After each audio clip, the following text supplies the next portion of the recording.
Back to the moon with NASA. Neil Armstrong was the first man to walk on the moon, and his words were, "That's one small step for man, one giant leap for mankind." The cheers that would have come from the control team back on Earth would have been deafening. Man's first trip to another surface other than the Earth was a success. The first moon landing took place on the 20th of July 1969. It was the fifth of the human-manned Apollo mission, Apollo Flight 11 to be precise. The crew members were Neil Armstrong, Michael Collins and Buzz Aldrin. Neil and Buzz got to walk on the moon, while Michael Collins manned the command module and kept it in orbit around the moon. These brave men didn't just decide to be the first men to walk on the moon. They were a small part of the organisation known as NASA, the National Aeronautics and Space Administration. NASA is a part of the United States government responsible for the science and technology that has to do with space or airplanes. NASA does many things. They build satellites and send probes out into space to help scientists learn about what's out there and probably help them answer the question that everyone asks: are we alone out here in the universe? But their aim as an organisation is to gather enough information to make life better for everyone. NASA launched a total of 11 space flights on the moon with the Apollo program. The first of 4 flights were used to test the program's equipment, and 6 of the other 7 flights landed on the moon. The Apollo Flight 13 was supposed to land on the moon, but had a malfunction. NASA had to figure out how to bring the astronauts safely back home, and it did. NASA's plan to land the first man on the moon was prompted by President John F. Kennedy. Kennedy then challenged the nation to land astronauts on the moon at the end of the decade in 1961. NASA's last flight to the moon was the Apollo 17 mission, and it was carried out in December of 1972. Since then, NASA hasn't embarked on any other manned mission to the moon. You must be wondering, what happened? What went wrong? NASA hasn't exactly been sitting idly since 1972. They've been working on how to make space travel safer for human beings. In 2006, Lockheed Martin conceived a crew exploration vehicle known as the Orion Multi-Purpose Crew Vehicle. This is a class of partially reusable space capsules to be utilised in NASA's human spaceflight programs. This spacecraft can support at least 6 crew members and can last 21 days undocked and 6 months when docked. The Orion spacecraft has been in development since 2006 as part of NASA's Constellation program, launched by President George W. Bush's administration. After increasing costs and delays in development, the Obama administration cancelled the Constellation program in 2010. Still, the Orion spacecraft survived in NASA's Altered in-Depth Space Exploration program to travel to Mars. The spacecraft is equipped with solar panels and an automatic docking system. The cockpit is designed after that of the Boeing 787 Dreamliner. The Orion is designed to launch off a Space Launch System rocket with a tower launch escape system.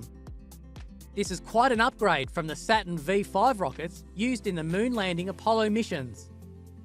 So in 49 years of the last manned space travel to the moon, NASA has been trying to improve space travel. In 1969, when NASA first landed on the moon, the Apollo spacecraft was launched on the Saturn V5 rockets. The rockets were designed to have 3 stages, 2 stages to push them out into the Earth's orbit, and the 3rd stage is to push the command module and the lunar module to the moon. 3 crew members usually man the spacecraft. When they get to the moon, the lunar module separates from the command module. 2 astronauts will man the lunar module to land on the lunar surface, while the other astronaut stays back to man the command module in orbit around the moon.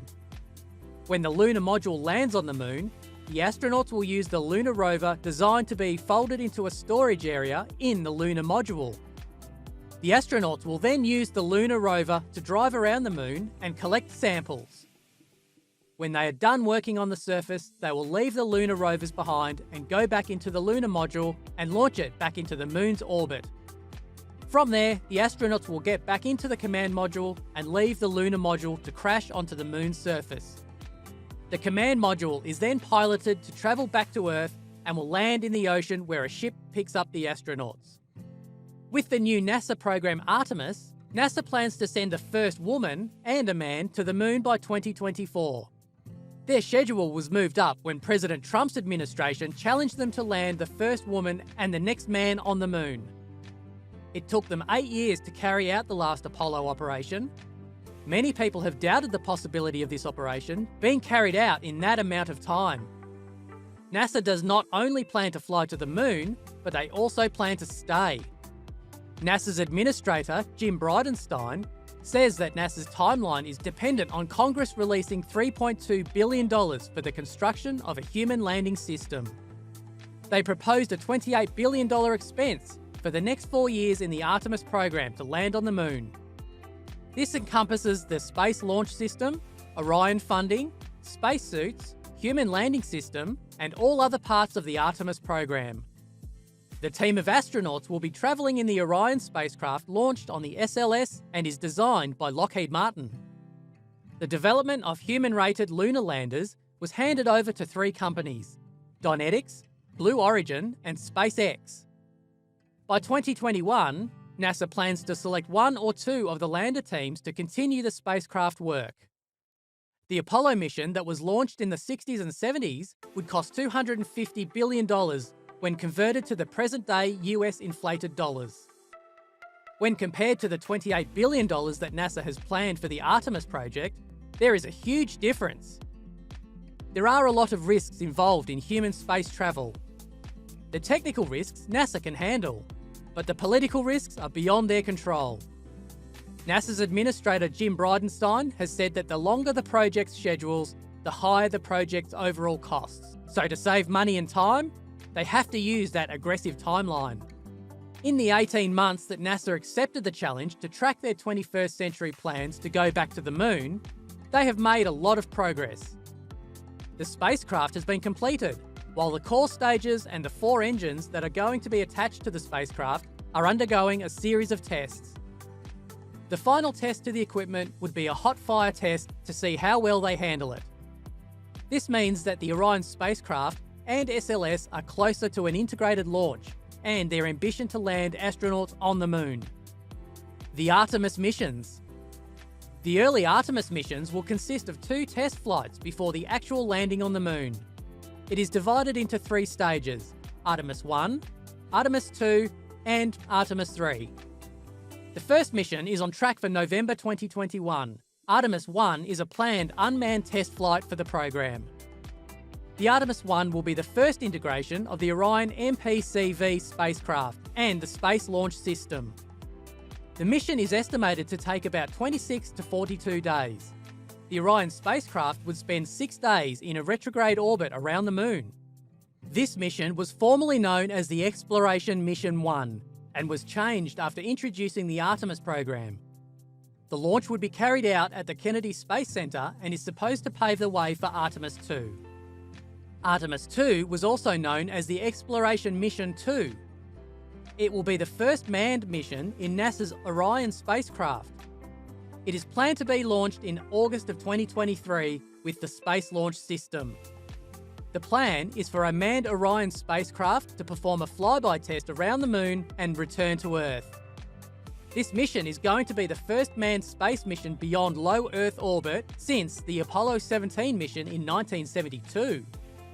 Initially, the manned mission was intended to collect samples from a captured asteroid in lunar orbit by the now-cancelled robotic asteroid redirect mission. Artemis III is the 3rd planned stage in NASA's Artemis program. The Artemis III is the 3rd flight with the Orion and SLS integrated system. It is scheduled for October 2024 and will be the 2nd planned mission out of low Earth orbit since Apollo 17 in 1972. The Artemis III will land in the moon's south polar region. The plan is to have 2 astronauts on the surface of the moon within a week after its launch. This mission is slated to be the space mission that will land the first woman on the moon. 4 astronauts would leave the Earth's surface aboard the Orion, and only 2 would get to use the Human Landing System, or HLS, on the moon. These crew members would spend 6.5 days on the moon, performing various scientific observations, including sampling water ice.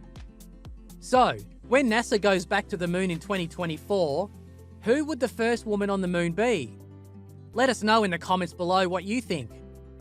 If you like this video, don't forget to click on the like button. Also, don't forget to subscribe if you haven't done that already. Thanks for watching.